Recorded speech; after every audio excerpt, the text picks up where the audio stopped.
Ya baik, dalam kesempatan ini kita akan membahas apa sih yang harus disiapkan, apa sih yang harus kita jalani ketika kita membuat dan merencanakan presentasi penelitian ataupun untuk presentasi yang lain ya, nggak harus untuk penelitian.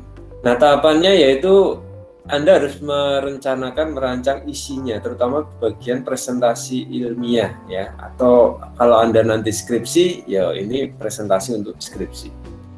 Isinya apa? Yang pertama yang jelas adalah judul dan nama penulis. Di sana Anda harus menyampaikan judulnya, ya, judul penelitian Anda, judul skripsi Anda, judul TA Anda. Kemudian nama penulisnya, siapa saja yang nulis di situ. Kalau kelompok yang namanya semuanya ditulis ya. Dan jangan lupa Anda menuliskan biasanya adalah tahun dan prodi. Anda di prodi mana? Kalau sekarang di sistem informasi ya tulis sistem informasi. Gitu ya. Jadi ada identitas di situ. Judul, nama penulis, name itu standar seperti. Kemudian yang berikutnya adalah latar belakang penelitian. Latar belakang penelitian itu di halaman kedua Anda tuliskan apa saja penyebabnya, apa saja motifnya, apa saja latar belakangnya. Ya, tanpa harus menulis semua. Nah, nanti ada hal-hal yang sebaiknya dilakukan dan ada hal-hal yang sebaiknya tidak dilakukan dalam sebuah presentasi. Gitu ya. Kemudian yang berikutnya adalah tujuan penelitian. Tujuan penelitian Anda tulis secara lugas, secara detail ya. Ingat bagaimana cara membuat tujuan penelitian sudah pernah saya sampaikan. Nah, itu tinggal ditulis di situ. Ya, kalau di tujuan penelitian Anda ada banyak poinnya, ya cukup disampaikan intinya saja, intinya, dan tidak semua poin juga ditulis di sana. Kemudian metode dan metodologi penelitian ya. Yang dimaksud metode di sini misalnya deskriptif kah, apa R&D kah, ya apa kualitatif ya. Kemudian metodologinya bagaimana alurnya, Anda bisa membuat alur penelitian diawali dari apa dulu, kemudian di tengah-tengahnya bagaimana prosesnya, kemudian pengujiannya bagaimana. Ya, kemudian pengujiannya bagaimana, alangkah bagusnya kalau itu ada gambarnya atau Anda sertakan diagram alirnya, mulainya dari mana, kemudian sampai prosesnya bagaimana, dan berakhir setelah seperti apa. Gitu ya. Selanjutnya adalah perancangan, tahapan perancangan, di mana Anda mulai merancang, mendesain, mulai dari konsep ya, sampai implementasinya, sampai pengujiannya. Nah, perancangan ini juga Anda harus dapat dari data yang benar dulu. Jadi Anda analisis data dulu, kemudian Anda rancang, kemudian tahapan rancangan finalnya itu nantinya akan dieksekusi. Eksekusinya gimana? Ya, pelaksanaannya atau eksekusinya di bagian pembahasan dan pengujian ya, di bagian selanjutnya, slide selanjutnya ini. Nah, di bagian pembahasan dan pengujian ini Anda bahas di situ bagaimana proses pembuatannya ya, kemudian cara kerjanya, ya bagaimana cara kemudian mengimplementasikan, menghasilkan jadi sebuah produk atau jadi sebuah metode. Kemudian dituliskan juga pengujiannya bagaimana. Ya, tentu saja secara singkat dan disertakan gambar-gambar. Ya, jadi tidak perlu disampaikan keseluruhan pembahasan dan seterusnya karena itu sudah tercantum dalam naskah penelitian atau naskah skripsi, di sana sudah sangat detail. Jadi presentasinya hanya sedikit saja, gambaran singkat ya. Pembahasan dan pengujian. Yang terakhir adalah kesimpulan. Di kesimpulan ini Anda menulis hal-hal pokok mengenai hasil penelitian yang sudah Anda jalankan. Dan ingat, kesimpulan ini harus nyambung dengan tujuan penelitian. Seperti yang sudah saya sampaikan di kesempatan yang lalu, Jadi tujuan dan kesimpulan ini nyambung. Tujuannya kemana, kesimpulannya akhirnya menjadi hasil dari tujuannya itu sudah tercapai apa belum. Itu ya, itu di kesimpulan.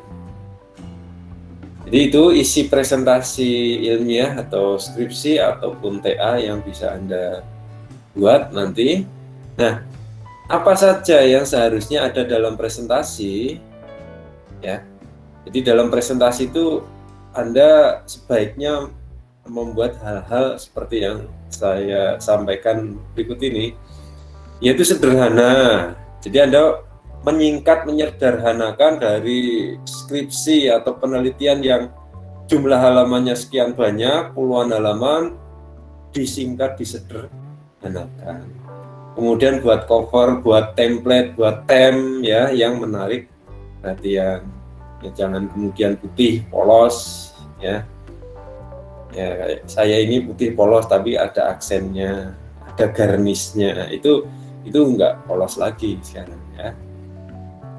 Jadi dibuat semenarik mungkin. Tapi nanti ada tapinya ya. Jadi ada yang menarik tapi juga ada yang kalau terlalu banyak juga nggak terlalu bagus. Ya. Seperti renda dalam pakaian ya.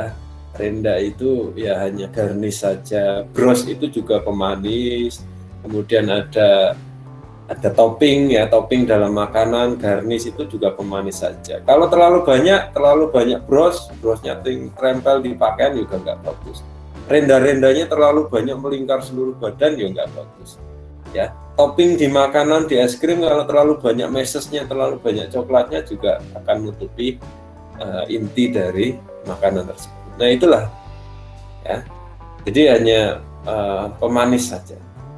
Berikutnya adalah sedikit tapi berbobot. Anda menjelaskan poinnya saja, tapi Anda mengenal, mengetahui, mengerti mengenai apa yang Anda sampaikan dalam poin tersebut.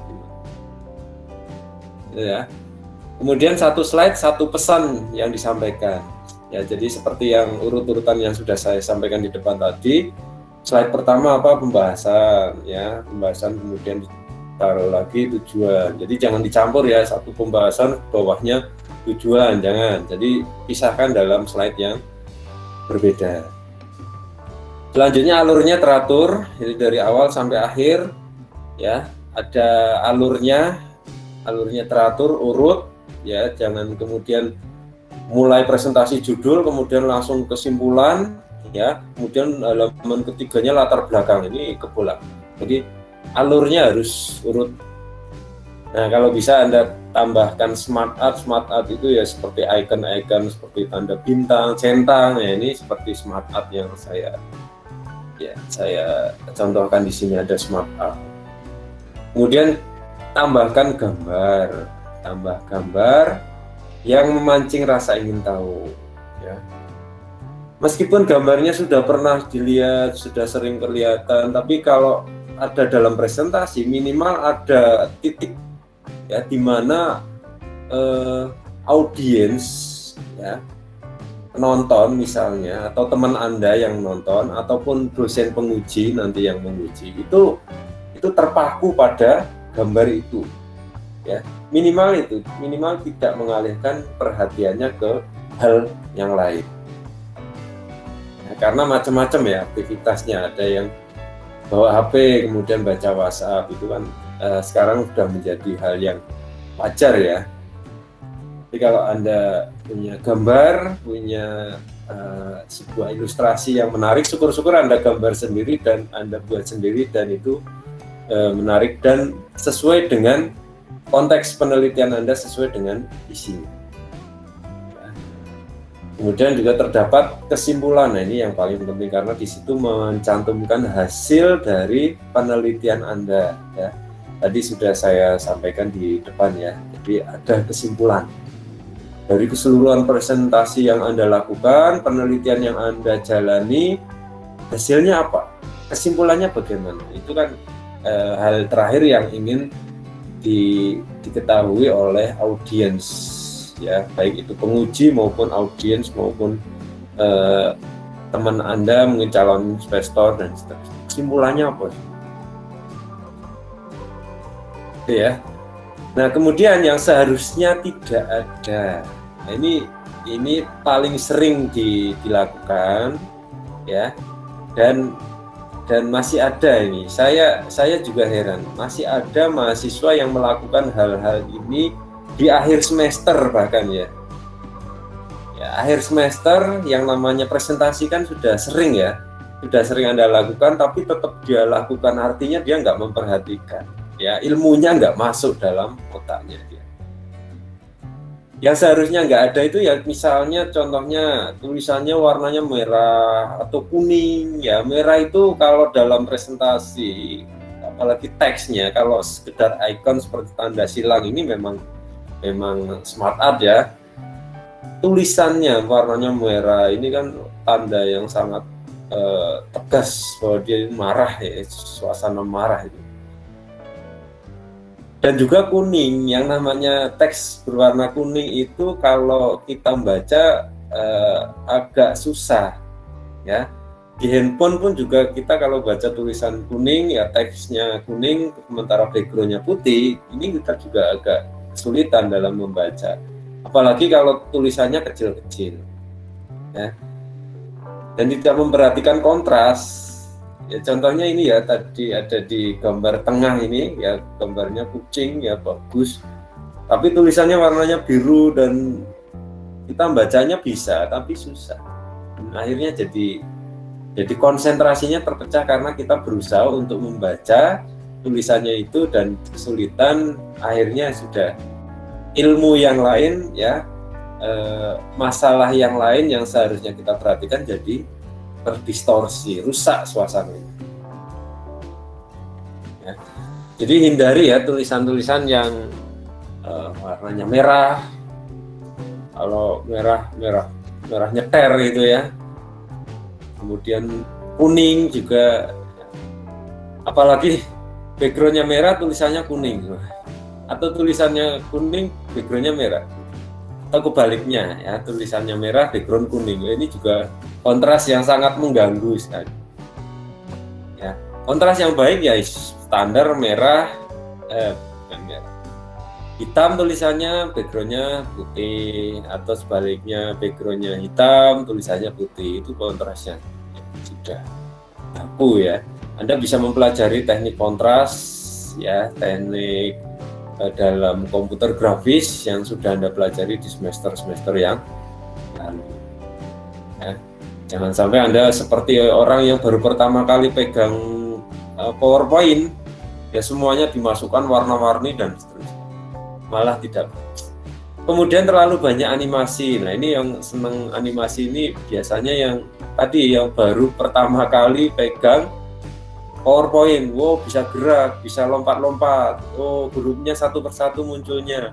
Oh, kemudian muncul slide. Nah, ini terlalu banyak gerakan animasi di sana. Ya, itu juga tidak baik. Apalagi Anda presentasinya online, kalau dianimasikan, itu langsung delay ya. Langsung delay, kemudian gerakannya jadi patah-patah ya, karena pengaruh sinyal, pengaruh kecepatan ya, pengaruh resolusi juga, itu akan sangat mengganggu. Jadi kalau Anda presentasi apalagi online ya cukup slide biasa saja, nggak perlu ada animasinya ya. Kalau mau pindah ya pindah tek gitu aja pindah ya, nggak usah langsung, nggak usah dianimasikan turun dari atas kemudian menghilang, kemudian ada bintangnya, apalagi ada suaranya cering. Nah, itu adalah presentasinya wong desa ya. Jadi orang yang baru pertama kali lah pegang komputer, pertama kali presentasi, ngerti ini hebat, ini pakai animasinya banyak gitu ya. Jadi kalau Anda orang IT ya harusnya udah nggak mainan kayak gitu lagi ya, nggak usah mainan animasi lagi, itu biarin aja untuk yang pertama kali ya. Kalau anak-anak SD dapat materi PowerPoint ya banyak animasinya ya. Ya sama kayak anak saya juga sama, itu biarin aja. Tapi kalau Anda ya udah gede, udah mahasiswa, apalagi IT, kalau ada banyak animasinya ya sudah, Podo atau SD ya. Anda SD aja nggak usah kuliah.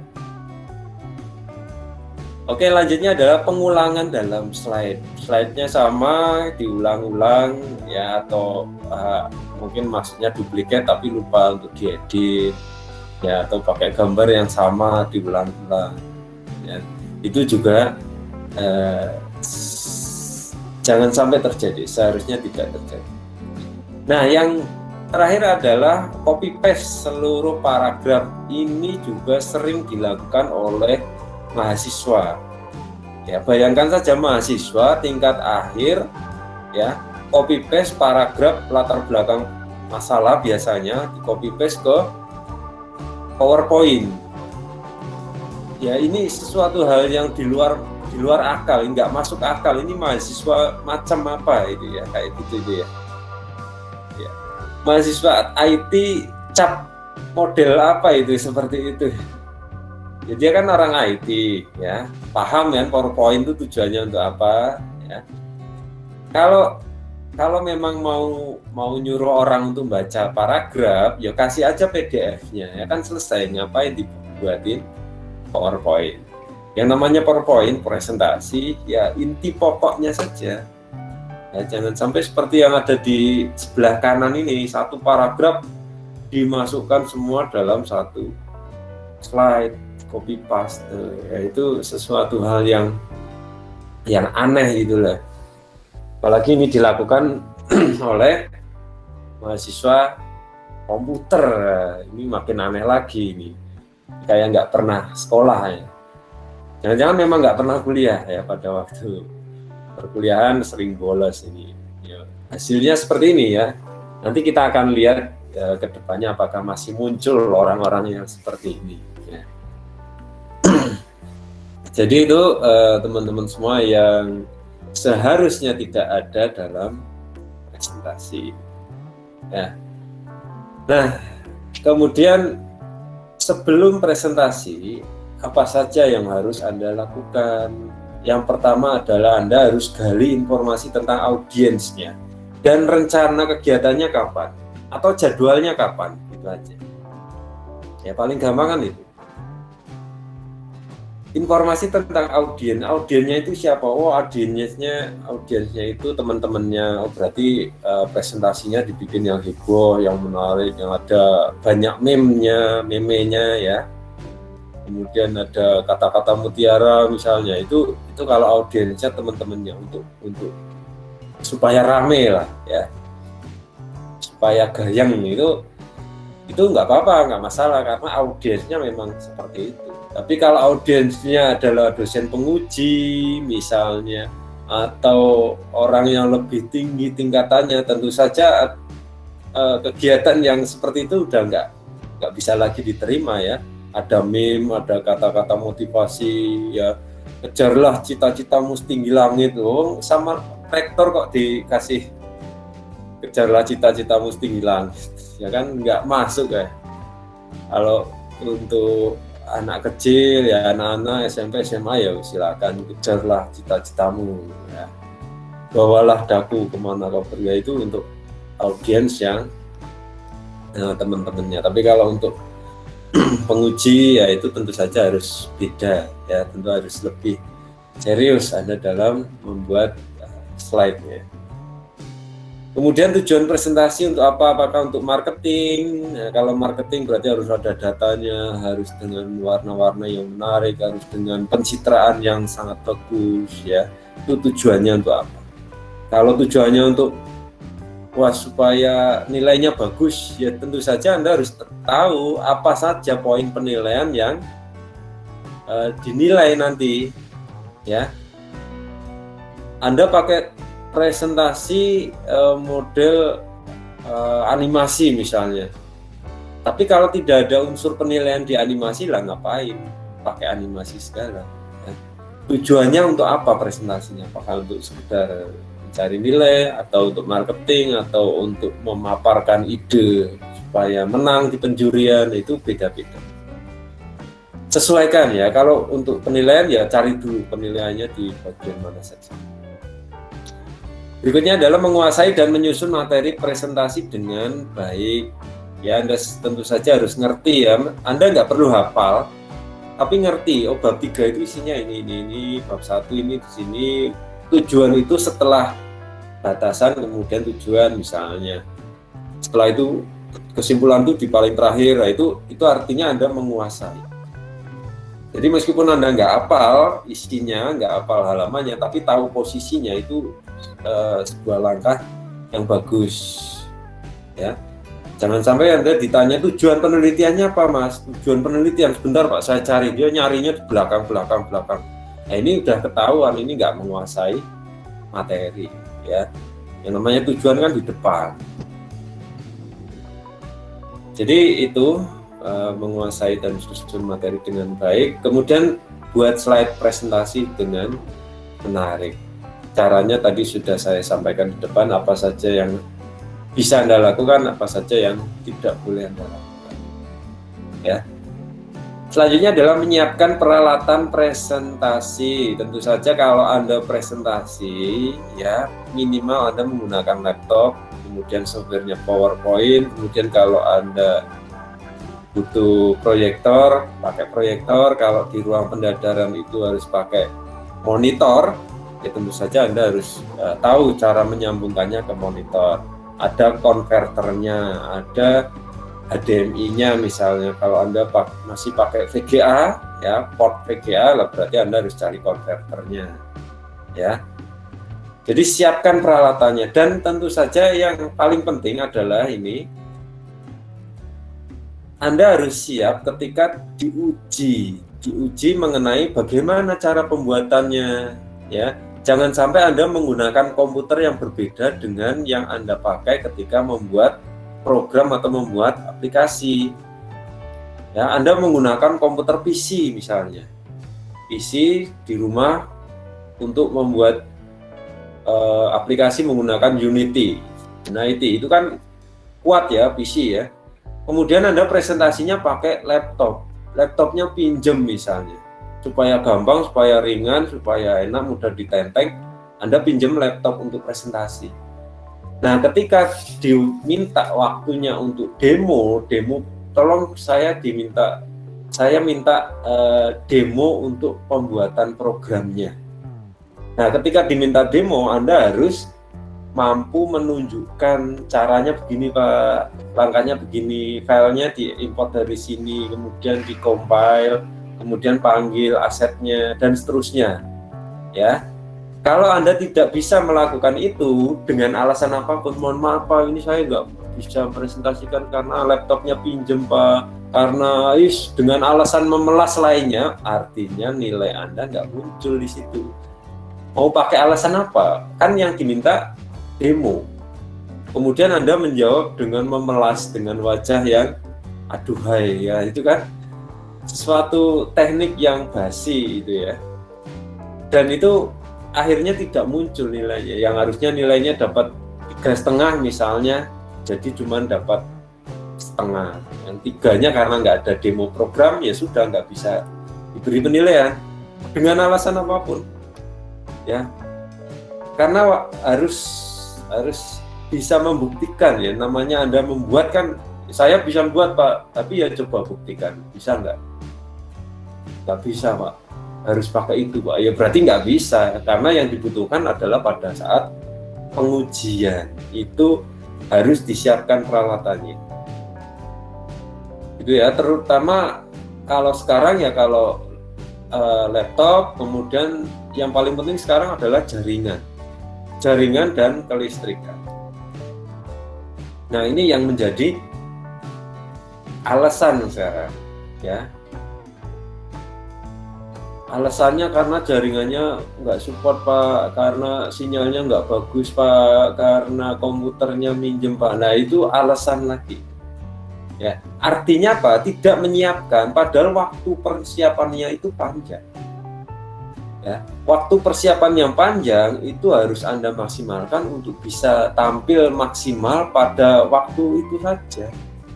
Ya, jadi penguji kemudian audiens itu nggak mau tahu sebenarnya, nggak mau tahu apakah Anda di belakang sana, ya sebelum presentasi Anda jungkir balik, ya Anda hilir mudik ke sana kemari, memelas ke sana kemari, ya sedikit mengiba-iba kepada yang lain untuk dapat pinjaman komputer lah, misalnya dapat pinjaman alat lah, ya, atau mencari tempat yang sinyalnya bagus dengan pontang-panting ke sana kemari, itu nggak mau tahu. Yang tahu, yang setahu audiens, tahunya penguji adalah Anda tidak mempersiapkan dengan baik, ya, karena yang kelihatan hasilnya adalah yang ada di depan kamera. Jadi Anda harus siapkan tempatnya, harus Anda siapkan. Kalau harus pakai baju, bajunya disiapkan, ya. Jadi nggak ada alasan lagi ya, oh komputernya ketinggalan di Jogja Pak, ya bajunya belum disetrika Pak, kemarin hujan Pak. Itu urusannya apa, ya. Tidak ada urusan tentang semua itu. Yang jadi penilaian adalah saat itu Anda tidak bisa tampil secara maksimal, ya. Masalah sinyal, masalah jaringan itu sudah bisa diatasi semuanya, ya. Jadi yang namanya jaringan itu bantuan dari pemerintah sudah ada. Kalau masih ada yang belum dapat, silakan cek, silakan cari prosesnya. Jangan-jangan karena Anda ganti kartu, ganti NIK, ya, tidak terdaftar dan sebagainya, itu seringnya seperti itu, ya. Sinyalnya Pak, ya sinyalnya kalau Anda jadwalnya hari ini, ya berarti Anda mulai nyari sinyal sudah seminggu sebelumnya, sebulan sebelumnya kan sudah tahu jadwalnya. Anda sudah harus ke sana cari tempat yang sinyalnya bagus. Kalau perlu di booking, Pak, Bu, saya booking tempat ini, ya 1 jam aja untuk presentasi karena di sini sinyalnya paling bagus, ya. Silakan gimana caranya, ya. Anda sudah punya pemikiran yang dewasa. Jadi saya rasa untuk pengajaran seperti itu caranya gini loh, itu nggak perlu saya sampaikan, ya. Jadi kalau memang sinyalnya di situ bagus, sudah upload di situ. Ya tentu saja dengan kondisi listrik yang bagus. Ya sinyalnya bagus, listrik nggak ada, ya nggak bisa. Ya. Jadi silakan disiapkan peralatannya dan tidak mengiba-iba pada waktu jamnya presentasi. Ya ini untuk siapapun, ya untuk siapapun dan kapanpun. Jadi bukan cuma di presentasi saya saja, tapi nanti ke depannya Anda akan banyak melakukan presentasi, gitu ya. Nah selanjutnya adalah melakukan latihan presentasi. Jangan lupa latihan. Kalau Anda punya kelompok, latihan di depan kelompoknya, gimana prosesnya, dimeniti ya, berapa menit, ya. Waktu ideal ya sekitar 5-10 menit itu sudah cukup untuk melakukan presentasi. Ya, jadi tidak terlalu cepat, tapi juga tidak terlalu lama, ya, karena poin-poinnya sudah dapat. Nah, yang berikutnya adalah siapkan mental dan fisik. Saja ini berkaitan dengan mental, ya, meskipun tidak ketemu secara langsung, tapi yang namanya ngomong di depan kamera, ya itu juga membutuhkan mental yang kuat, ya karena nanti gantian Anda ngomong, kemudian kameranya yang lain nggak on semuanya off, ya. Gantian seperti saya, ya. Seperti saya sekarang kan ngomong sendiri, yang lainnya off, ada yang tiduran, ada yang macam-macam main HP, ya. Ada yang sambil main komputer, ada yang di jalan, ada yang ngambil minum kopi, ya, minum teh, nonton TV, sambil ngegame, ya itu kan nanti gantian Anda yang akan merasakan gimana, ya.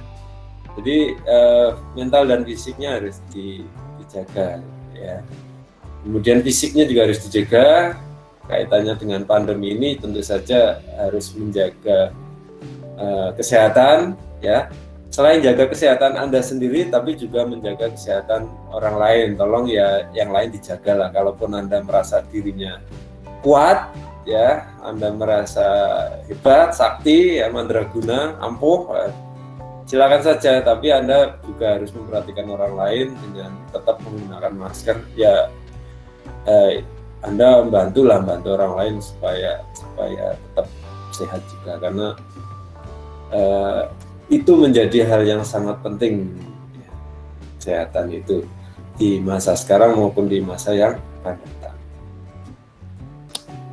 Jadi itu yang bisa saya sampaikan mengenai apa saja yang harus Anda persiapkan untuk melakukan presentasi, untuk mendapatkan hasil, mendapatkan sesuatu yang Anda harapkan dan maksimal apa yang Anda peroleh. Itu cukup dulu dari saya. Jika ada pertanyaan silakan disampaikan di kolom komentar atau kolom chat.